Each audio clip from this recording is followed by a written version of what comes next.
Hey guys, try po tayo ngayon. Gagawa po tayo ng siomai. Ito po yung mga ingredients na aking ginawa. So, ano po ako, nag-grind po ako ng sibuyas, bawang, bell pepper, and carrots. Tsaka yung, tawag dito, parsley. Giniling ko na, prepare ko na po. At ito yung chicken. Maganda po ito pang negosyo or pang ano, madali lang siyang gawin. So, ito na nga, gagawa na tayo. Mimix na natin.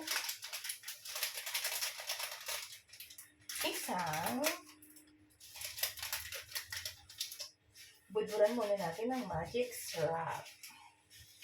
Isang magic syrup. Isang magic syrup kasi dalawang ano naman to. Almost 1 kg, 2 kg, 1 kg and a half na chicken. Fried chicken. Halaan natin yung itlog. Isang itlog nga pala, mag-add tayo ng isang itlog. Para mas masarap siya. So, mag-add tayo ng paminta, black pepper. Kayo na po ang bahala kung gaano kadaming lalagay yung paminta. Pero sa akin, gusto ko kasi ng medyo spicy. So,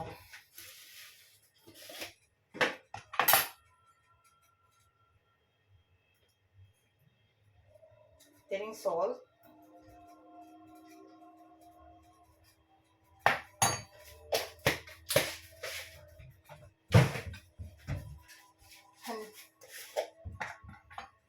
Nagdadagdag po kasi talaga ako ng iodized.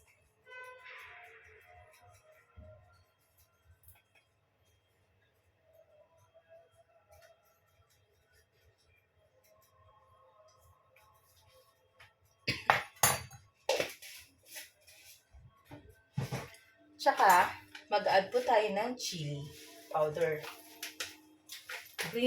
Grind chili. Kasi gusto ko medyo anghang.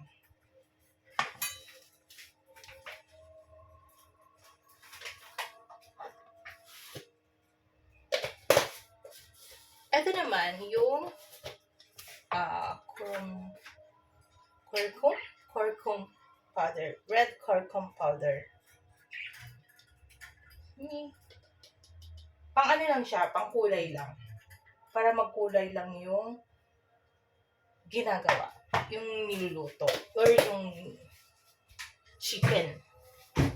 At mag-add po tayo ng cornstarch. Corn powder.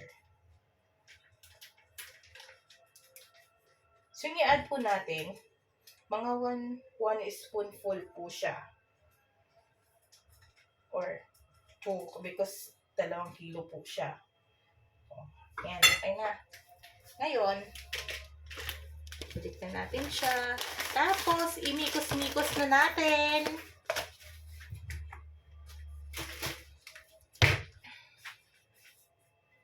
Mikos-mikos na. Tanggalin muna. Add na natin yung chicken. Tapos, imikos-mikos na. Ganito lang ang pag-mikos-mikos niyan. Mix kaayo.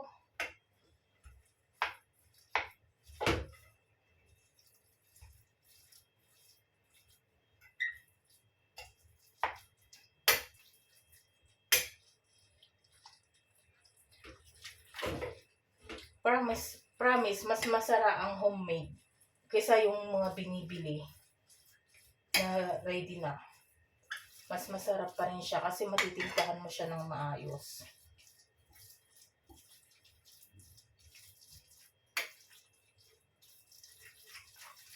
Mikos-mikos mo lang siya. Ganito lang ang pag-mikos-mikos. Mikos to the left, mikos to the right. Ibebenta ko po siya. Dami kasing order nag-order sila. Natikman kasi nila yung ginawa ko nung nakaraan.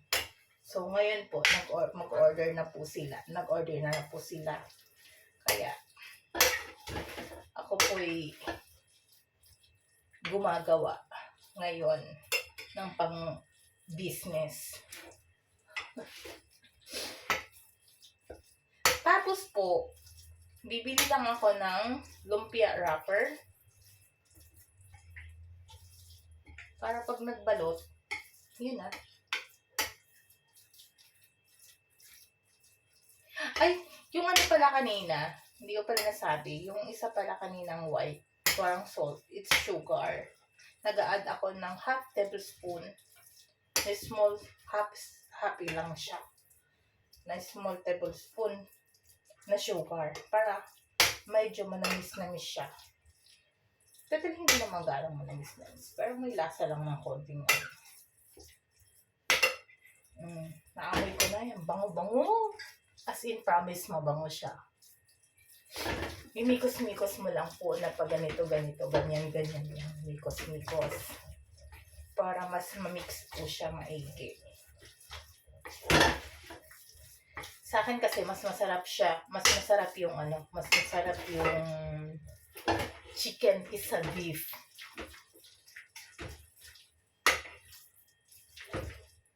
Sabay alog-alog.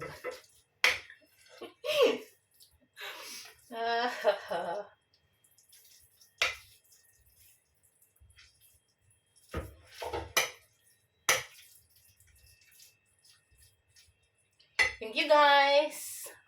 Ayan. Ready na po siyang ibalot.